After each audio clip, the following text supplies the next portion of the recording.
Imagine yourself stranded in an endless desert where time feels non-existent and the starry sky offers no comfort.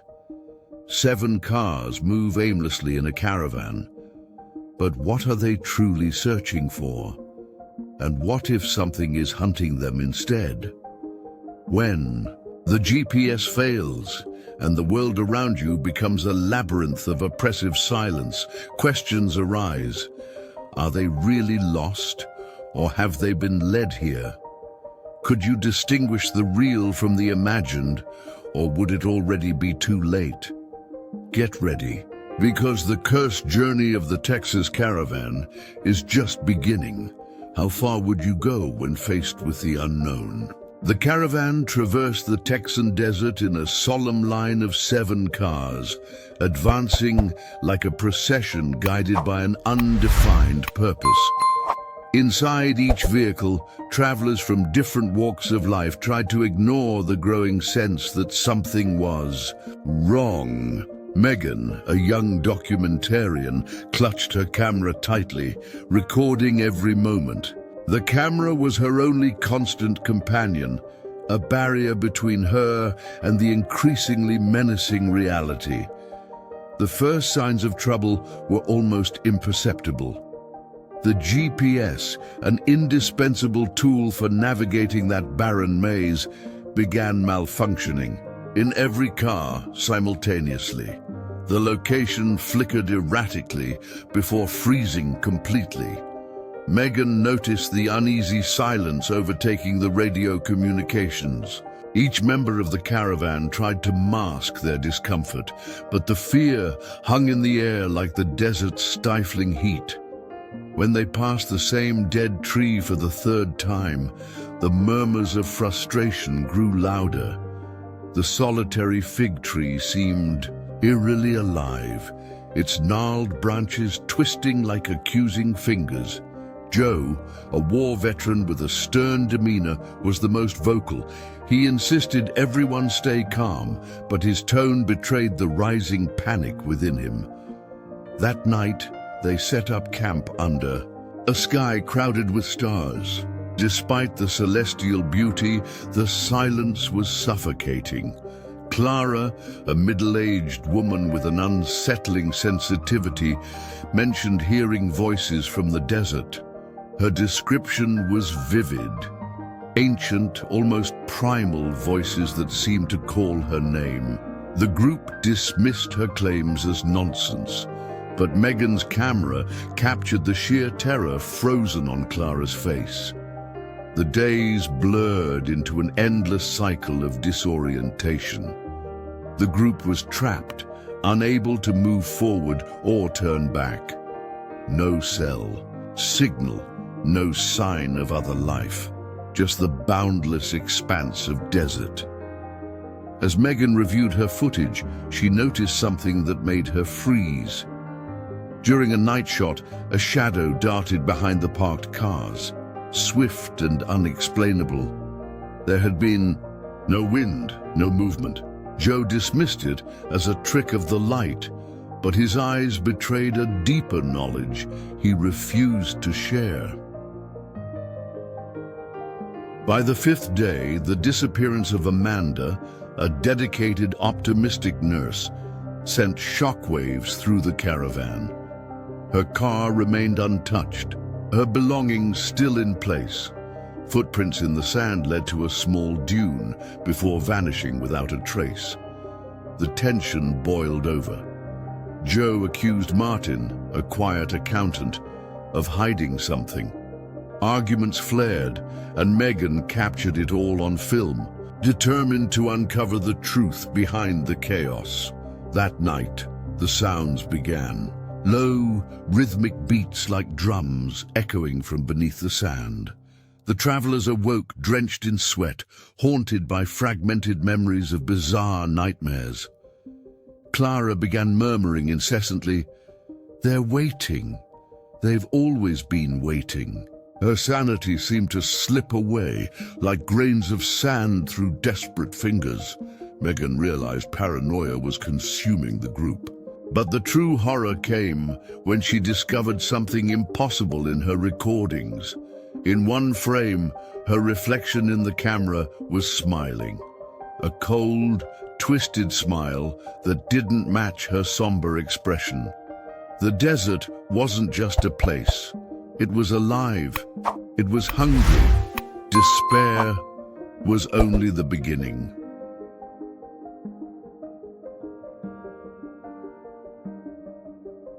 By the sixth day, the caravan resembled a group of lost survivors rather than travelers.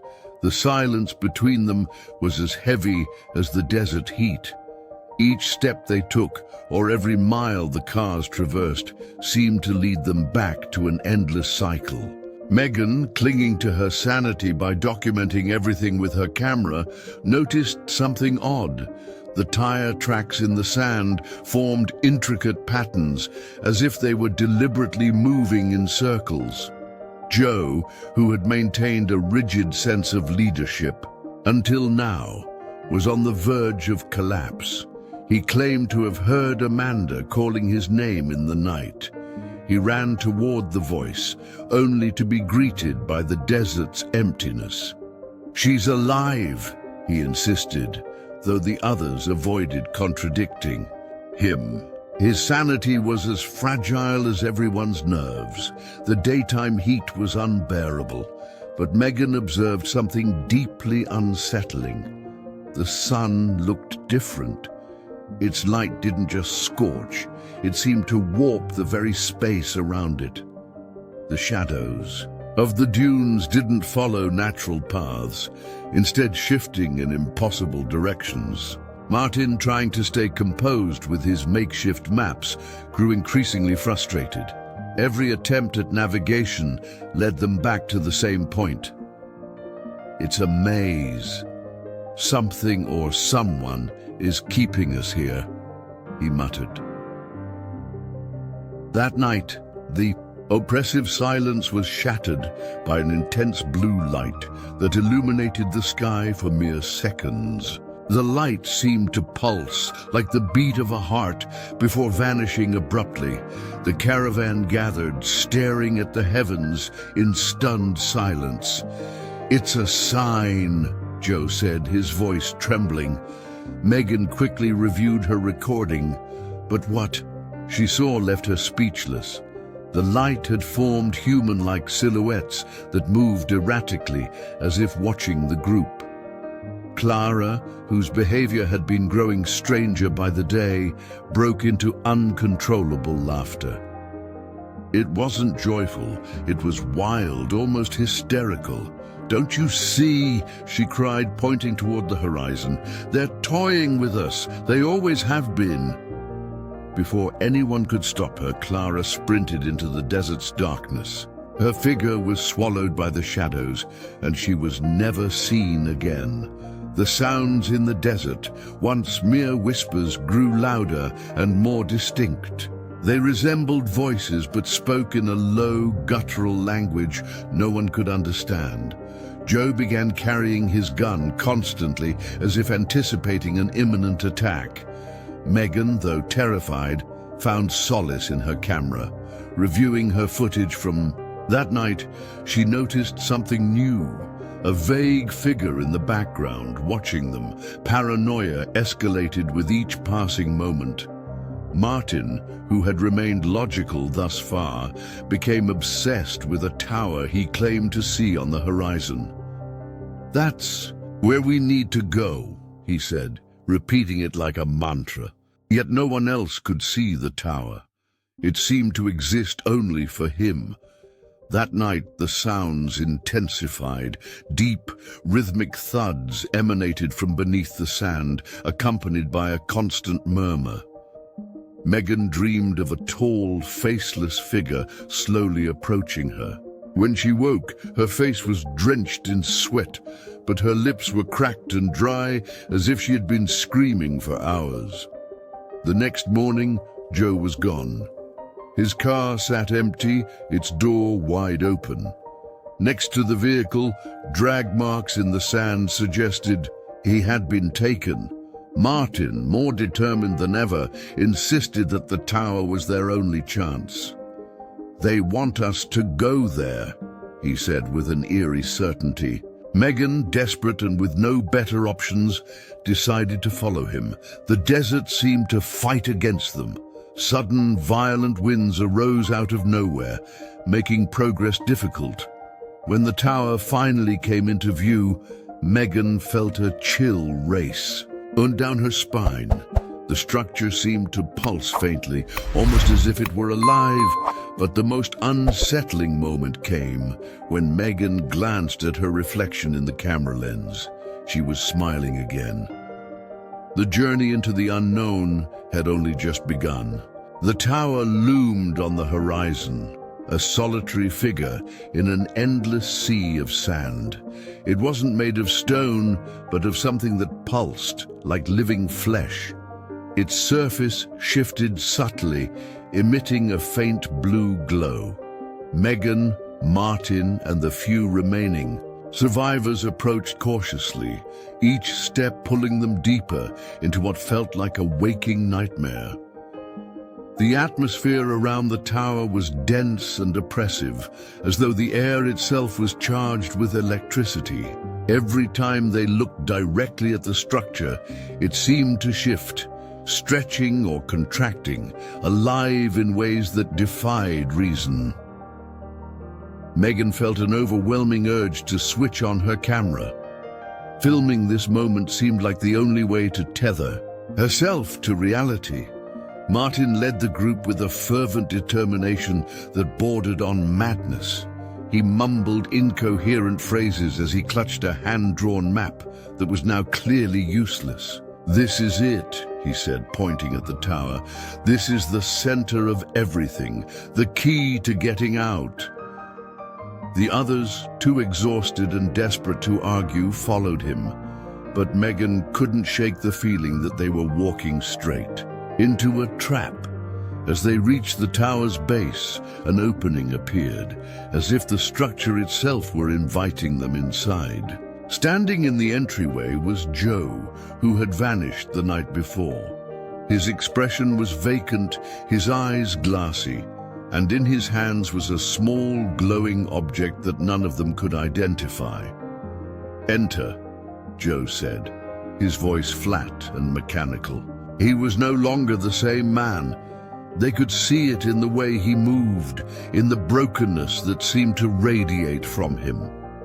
Martin stepped forward first, drawn like a moth to a flame, and the others hesitantly followed, pulled by a mix of fear and morbid curiosity. Megan lingered, but an invisible force seemed to push her forward, leaving her no choice.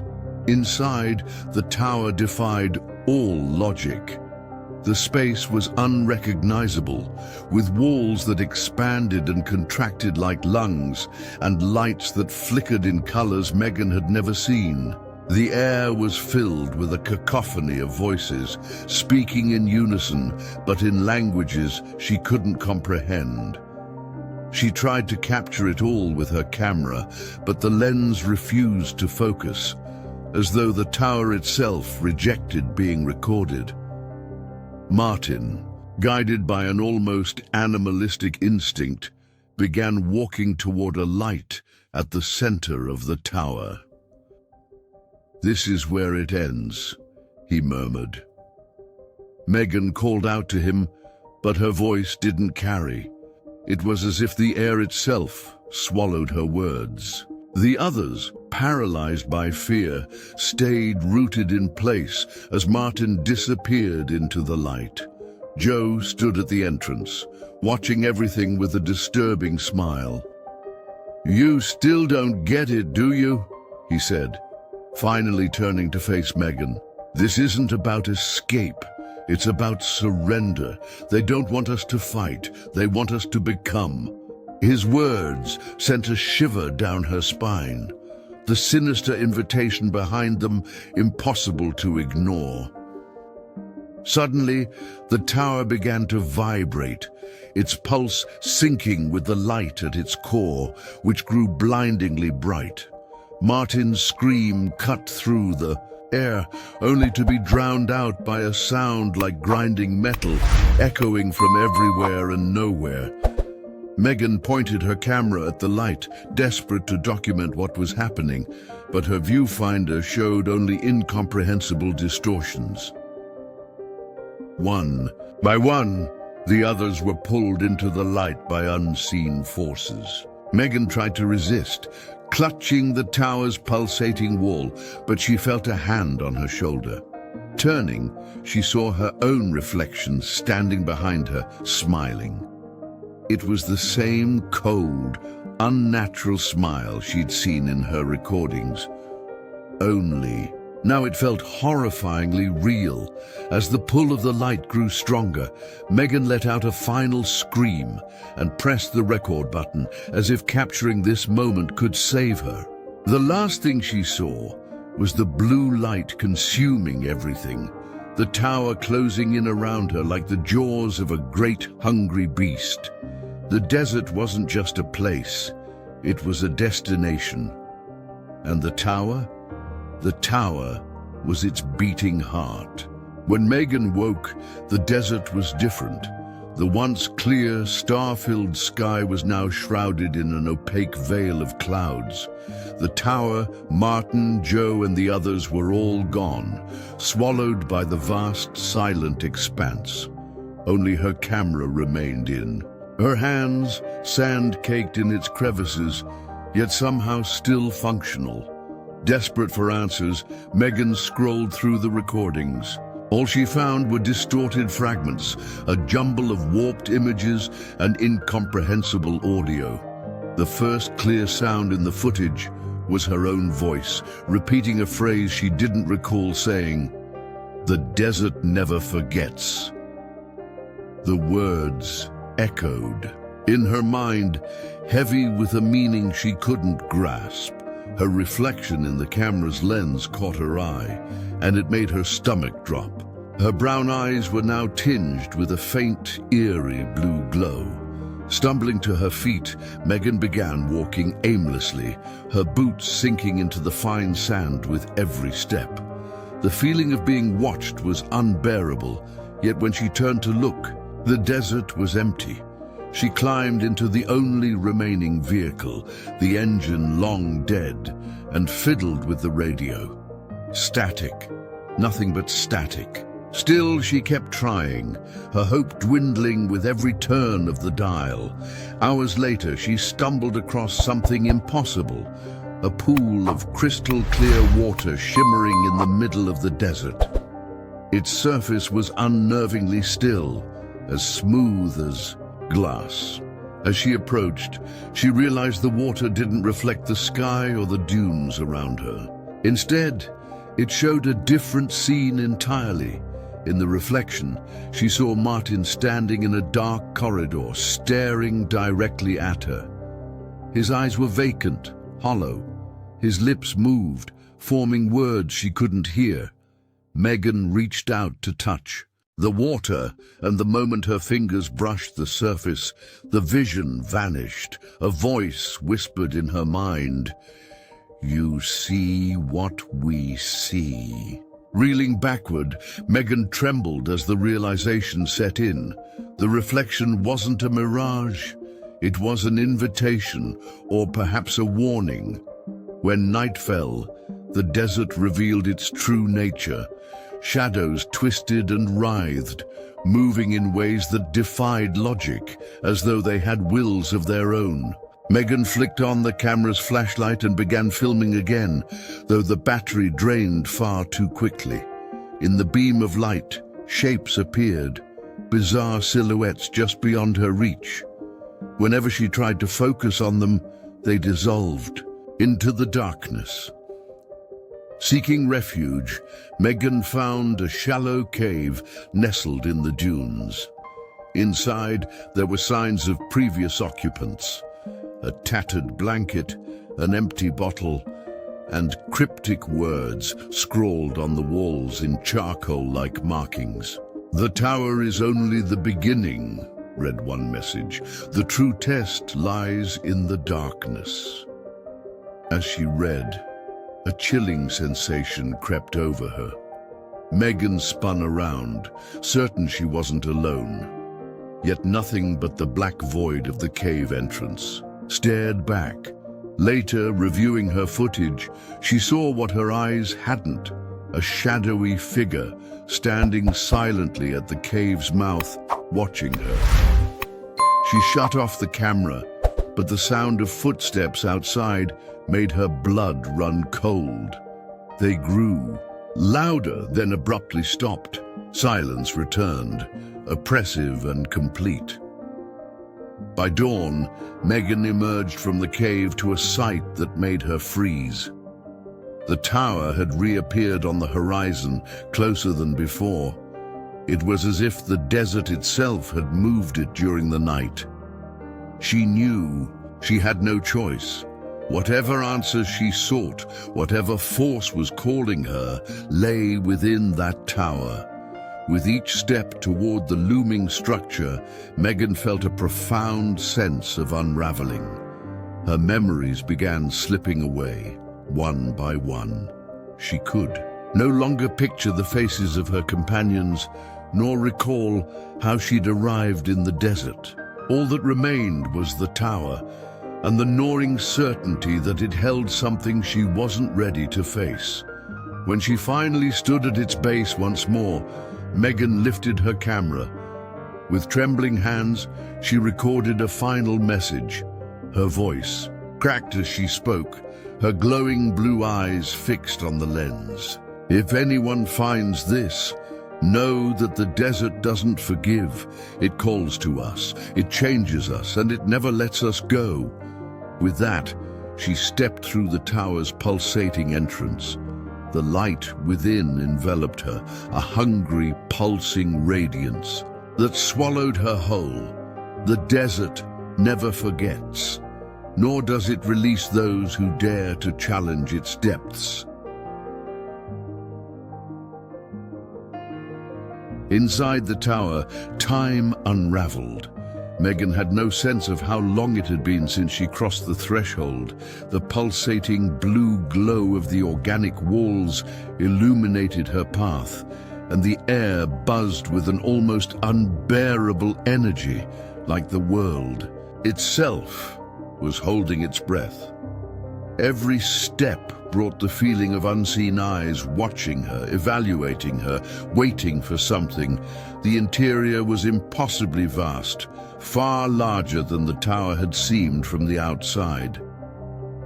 Megan wandered through twisted corridors that bent and curved in defiance of logic, as though the tower were alive, reshaping itself with each passing moment. The only constant was the rhythmic sound, like a beating heart, reverberating through the walls and into her bones. In one corridor, she came across a mirror lying on the floor, its surface smooth and inviting. She hesitated, then glanced down, expecting to see her own reflection. But instead, she saw Martin. He was on his knees, clutching his head as shadows swirled around him, their whispers barely audible. Megan tried to call out to him, but the moment her voice left her lips, it disappeared into the thick, heavy air. As she moved deeper into the labyrinth, her memories began to slip away.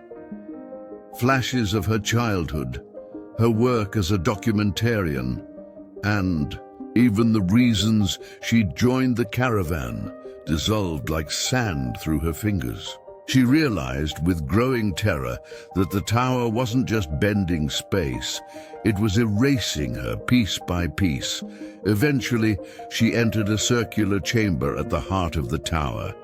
In its center stood an altar, glowing with a light that pulsed.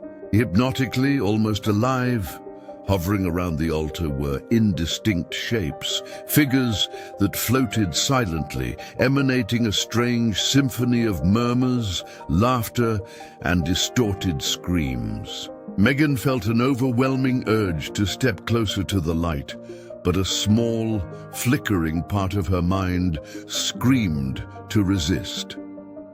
The light began to project images into the air, like film reels playing out in front of her. Megan saw scenes from the caravan. Amanda's sudden disappearance, Clara running into the desert, Joe standing at the tower's entrance. But something was horribly wrong. In each scene, Megan saw herself in the background, standing silently and watching, even when she knew she hadn't been there. "This doesn't make sense," she whispered, tears streaming down her face. The realization that she might not even be the protagonist of her own story crushed her. It was as though something or someone had been pulling the strings all along, and her life was just another piece in a cruel game. The tower seemed to respond to her thoughts. The walls pulsed faster, and the rhythmic beating grew deafening. In the light of the altar, Martin appeared again, standing motionless with eyes that glowed an unnatural blue. He was no longer himself. He had become part of the tower, absorbed into its living essence. "Martin!" Megan screamed, her voice raw and desperate, but he didn't react. As she approached the light, she noticed his form flickering as though he were a hologram on the verge of collapsing. Reaching out, she touched the edge of the light, and a wave of searing pain shot through her mind. In an instant, she was overwhelmed by visions. The desert, the caravan, the tower, all were connected by a force far beyond human understanding. She saw ancient figures, some human, others alien, walking across the sands toward the tower, only to vanish into its light. And at the center of it all, she saw herself, or something that looked like her, smiling with that same unnatural, disturbing grin. The pain subsided, and Megan crumpled to her knees. "Who am I?"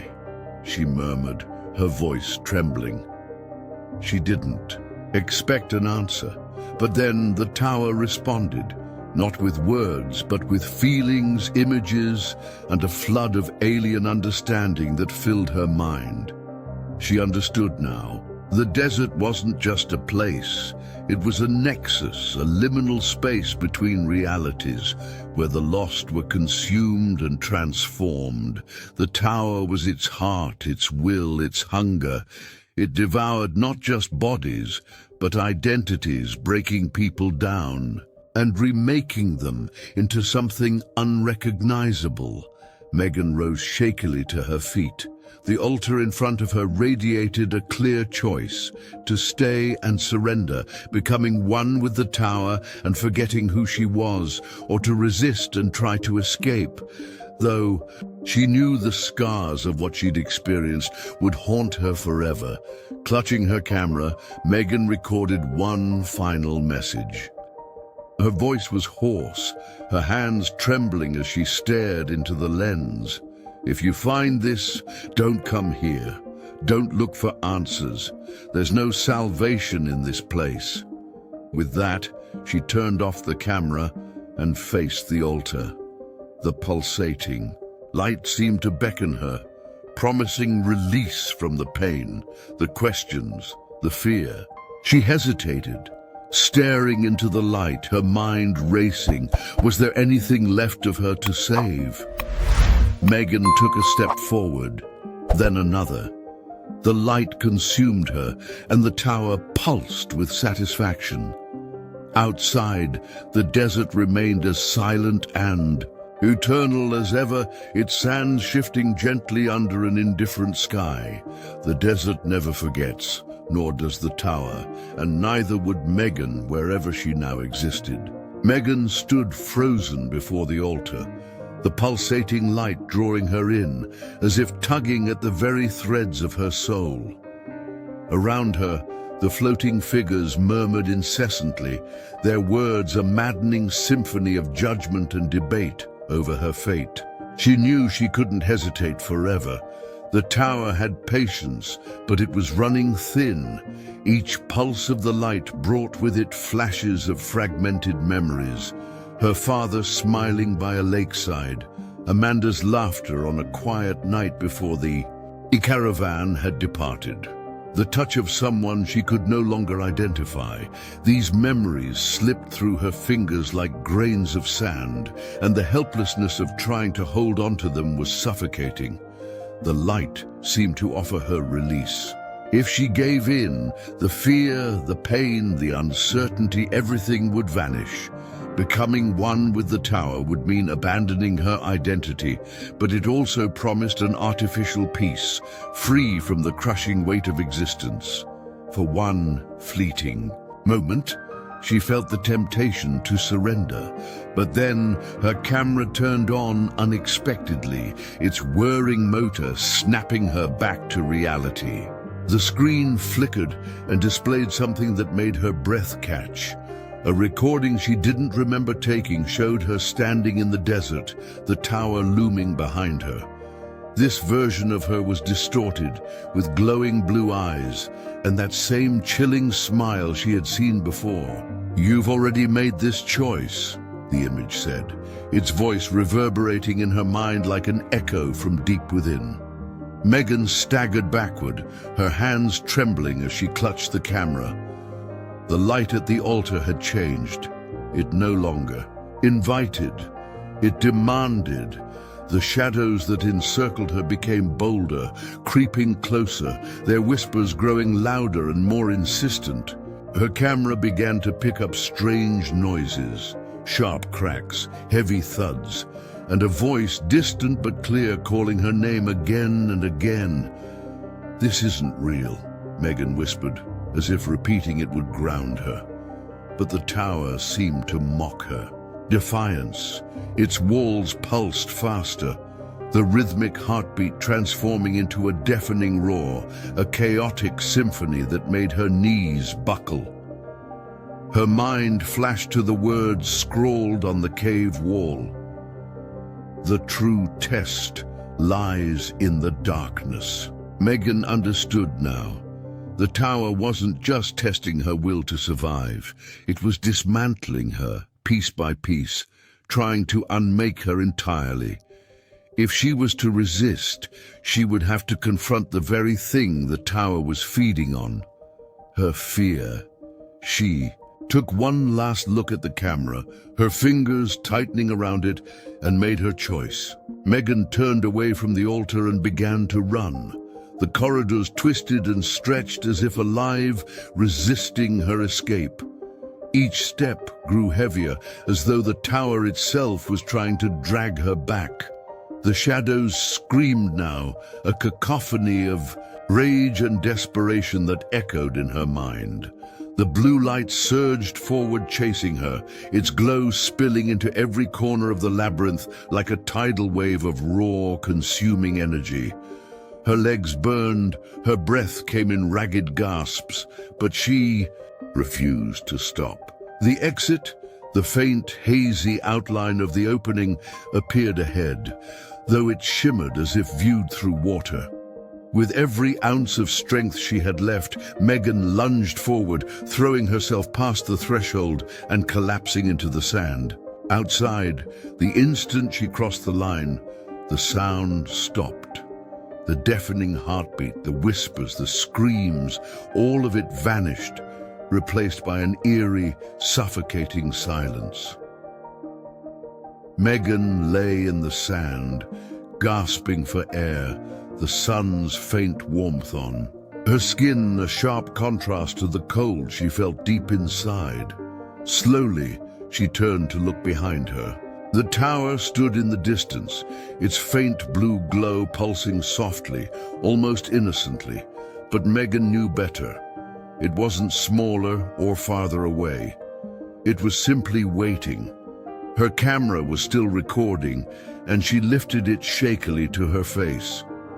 Her voice trembled as she spoke. I made it out, but I don't know what's left of me. If you find this, don't come here. Don't look for answers. The tower changes you. It takes pieces of you that you'll never get back." She lowered the camera, staring out at the horizon. The sun was rising, its light spilling over the dunes, softening the harshness of the desert. For the first time, the expanse seemed less menacing. Yet Megan couldn't shake the weight pressing down on her chest, the gnawing awareness that she had left something behind, something essential. When she turned off the camera, something caught her eye. Her shadow stretched across the sand, elongated by the rising sun, but there was something wrong.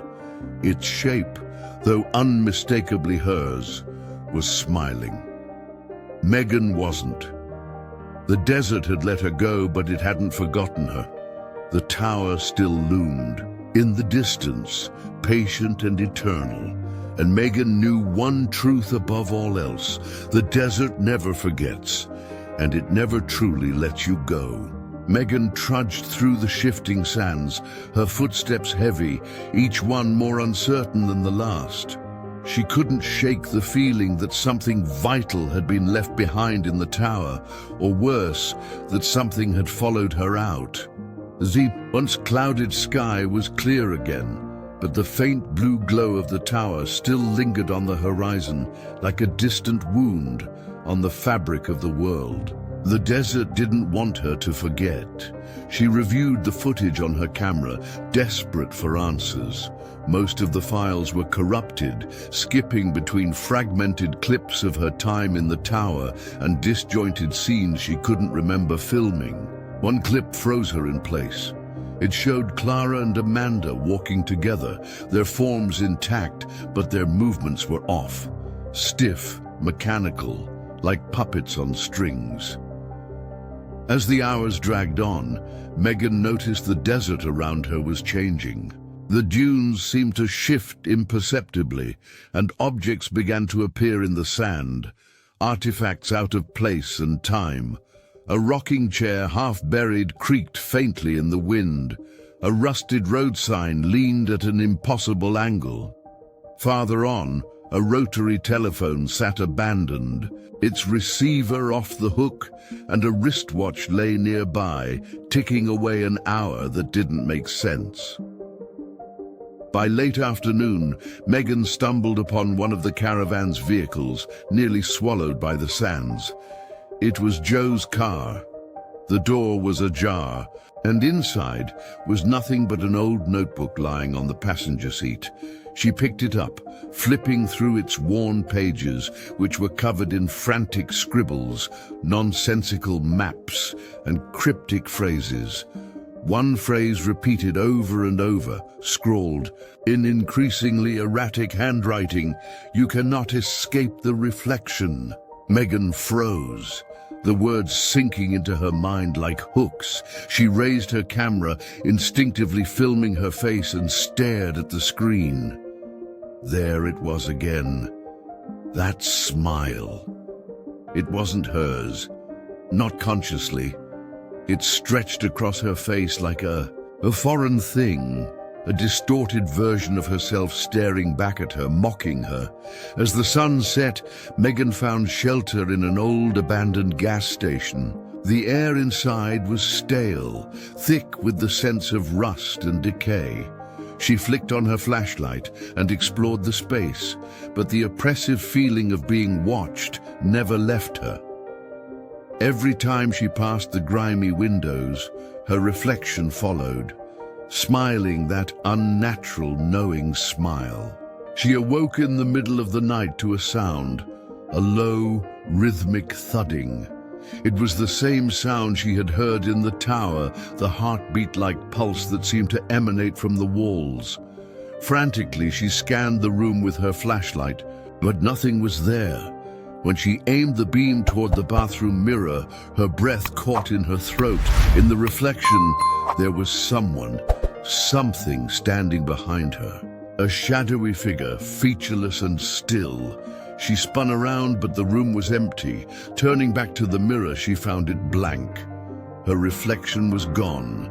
The truth she had been avoiding was now inescapable. She hadn't truly left the tower. She had carried a piece of it with her, or perhaps it had carried her. The following days blurred together in a haze of paranoia and isolation. Megan wandered the desert aimlessly, but the tower remained ever present in the corner of her vision. At night, the whispers returned, louder, more insistent. Her dreams were vivid and oppressive, filled with the voice of the desert itself, taunting her. "You will never leave." When she finally stumbled onto a paved road, Megan thought she might have found salvation. A truck approached, its headlights cutting through the dusk, and the driver, a kind-faced older man, pulled over. "You okay?" he asked, helping her into the cab. Megan nodded weakly, her voice too raw and broken to form words. As they drove, the man tried to make conversation, but Megan remained silent, staring out the window. Her gaze drifted to the rear-view mirror, and there it was again, her reflection. It sat perfectly still, watching her, that same unsettling smile stretched across its face. She looked away, refusing to acknowledge it, but the reflection didn't move. The truck eventually stopped in a small, desolate town. Megan thanked the driver quietly and found her way to a run-down motel. Inside, the walls felt as thin as paper, the air thick with the smell of mildew. She set up her camera, knowing this might be her last chance to leave a warning.